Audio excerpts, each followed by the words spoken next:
Welcome back to Black Swan Outdoors, and today we're going to talk about putting together a DIY antenna kit. So one of the great things about field communications is being able to build an antenna from the things that you find in your surrounding areas, and many things can be made into an antenna if you have just a few basic pieces of kit that are going to help you. Additional to that is that even if before you go out into the field and you want to build an antenna, you can do so if you've got the same items. And so if you build an antenna, you know how to repair the antenna, and that is a super awesome skill to have. So if you're thinking about guerrilla communications and you're not building antennas, I would definitely recommend start doing so today. And what we're going to go through is just a few basic items that are going to help you with that process. And what I will do later is follow up this video with some antennas that I built with this, essentially with this kit, and walk kind of through those builds. Okay, so really the heart and soul of the kit is this split pole connector, or Cobra head as it's called in military parlance. This right here is kind of the basis for many different types of antennas that you can use for balanced lines. And so there's a feed line that's hot and then a cold line. With this you can make many different types of antennas, and I'll just show you a few, as I said, with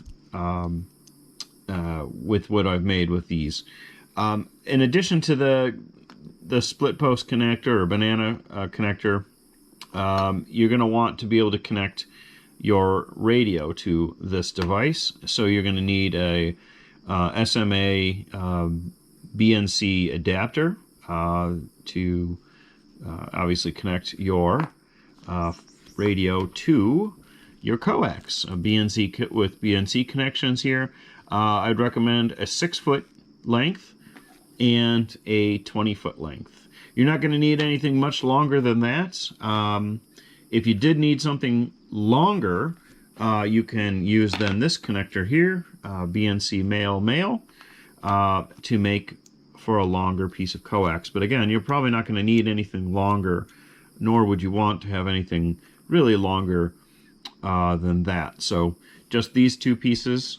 And then lastly here, or not lastly, but another critical part, or could be a critical part, is a resistor. And when placed at the end of many different types of antennas, you can turn a omnidirectional antenna into a directional antenna, and this resistor will actually pull that energy forward towards wherever the direction your antenna is going. So this works really well for long wire directional antennas, to rhombic shaped antennas, many different types of antenna styles that you can use.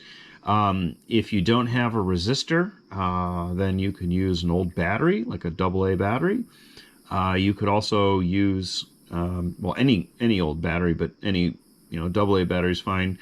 You could also use a water bottle with salt in it, so you can ground the antenna and then have a connection from the ground to the water bottle running to the salt water. This is a 300 ohm, I believe, resistor, which would be fine for up to 50 watts. So definitely something to look to have in your kit. Okay, so additional items that are handy to have in the kit would be some cordage. Doesn't matter whatever kind of cordage you want, doesn't really matter. And then some kind of staking devices. I really like garden stakes. These are these little long staples that you use for lawn fabric.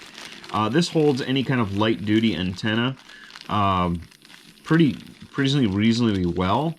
It doesn't do a great job with grounding, but it does work. And they're super lightweight, which is what I like about them. So If you are running an antenna that you need better grounding, then one of these tent stakes, these work pretty well. A little better for grounding, but or for a heavier antenna build. So you might want to throw one of these guys in if you think that might be handy. And then another connection piece is the SO239 connector. This you can make many different types of antennas as well, and it might be just something worth having with you in your kit. Again, just for any kind of antenna connection. And again, I'll show you a couple antennas that you can make with one of these. And then as far as tools go, really, a Leatherman can do most of the work. If not the Leatherman, then a pair of wire cutters. I really like these. These are from Knipex. They're lightweight, they're very strong, and they can do a wide variety of different types of metal and different thicknesses. So they seem to me to be well worth the weight. Calculator, some writing instruments and marking instruments for marking distances, lengths that you're cutting, whatever. So nice to have. Throw in a tape measure. If you got a bigger tape measure, that's fine. This is just a little 6-footer. But for many VHF, UHF antennas are pretty small. You don't need much room, and you can always, so you can always measure your string out if you need something longer. But yeah, so a little 6-footer. USB drive for all the antenna instructions and different types of radio needs. And then lastly is a little Surecom. This is the SW33 SWR tester. And so this is quite handy if you are building antennas. To have something like this in the field can be certainly helpful. So that might be something you might want to consider. This is like a $30 piece, and it does require charging. So it has a charging cable here, and then you'll need the different adapters based on whatever kind of antennas and needs that you need for that. So again, very simple, very lightweight kit with some additional items that you might want to consider.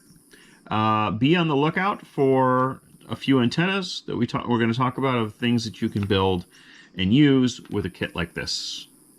If you have any questions or comments or anything that you might want to add to this kit, put it down below. Let me know. And thanks for watching Black Swan Outdoors. And also, if you are interested in this topic, be on the lookout for our Guerrilla Communications book, which is forthcoming.